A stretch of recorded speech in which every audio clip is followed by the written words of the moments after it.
ინციდენტი მოხდა უნივერსიტეტის მაღლევ კორპუსთან. ივანე ჯავახიშვილის სახელობის თბილისის სახელმწიფო უნივერსიტეტის მეორე კურსის სტუდენტ 19 წლის მედია ოდილავაძეს მისთვის უცნობმა პირმა თავში ჩაქუჩი ჩაარტყა. დამნაშავე კი შემთხვევის ადგილიდან გაუჩინარდა. დაზარალებული თავის ტვინის დაჟეჟელობით ღუდუშაურის სახელობის კლინიკაშია გადაყვანილი.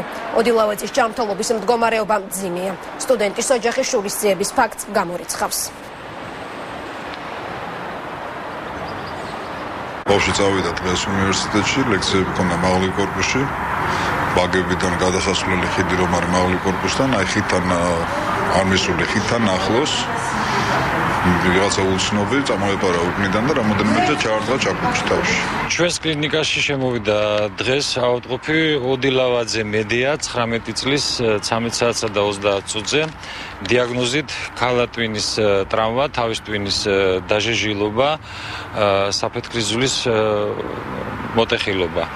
ავადმყოფის მდგომარეობა არის საშუალო სიმძიმის, ჩაუტარდა აუცილებელი კვლევები და კონსულტირებული იქნა სპეციალისტების მიერ.